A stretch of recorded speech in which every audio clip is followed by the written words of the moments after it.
of the Gingerbread Clive and the Coffins.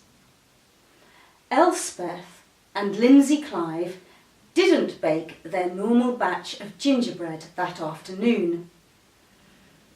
They didn't want any more pusillanimous biscuit men with clownish smiles and blue icing bibs. Instead, they set out to make a biscuit man who was as big as the whole baking tray and one of a kind. Their gingerbread man wouldn't be anyone's nephew or third cousin twice removed. They were fed up of that in Market Drayton. "Kick one and they all hop," was Elspeth's favourite saying. Their gingerbread man would be their friend and protector, a biscuit they could rely on to call their own. The elderly couple trickled Madeira wine into the dough along with the ginger. It was a spice that Elspeth always said tasted like orange marmalade with bite.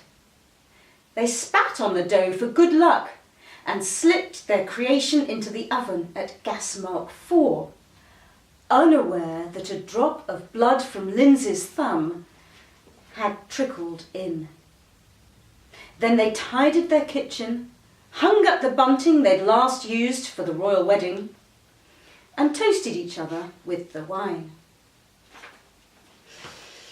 On looking through the oven door, Elspeth and Lindsay did a double take.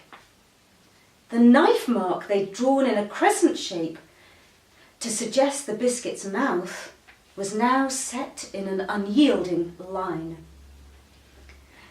Their gingerbread man had hot red cheeks inflamed by heat and currant eyes sharp as whips. When he smiled, he had pointy teeth. Lindsay was the first to spot the resemblance. He ran to the hallway to check the portrait that hung next to the grandfather clock of his great-great-great-great-great-great-grandfather. "We've summoned the devil in a pudding bowl," Lindsay exclaimed. "He's the cake equivalent of Robert Clive." As they scratched their heads, the gingerbread man they'd so lovingly created peeled himself from the baking tray and leapt out of the oven.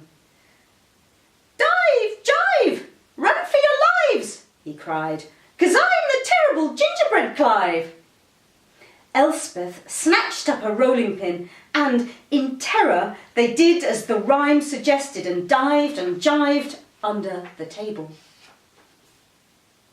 "With names like those you deserve to die," sneered Gingerbread Clive in a tiny voice, peering up at them. Then he opened his mouth and gobbled them whole.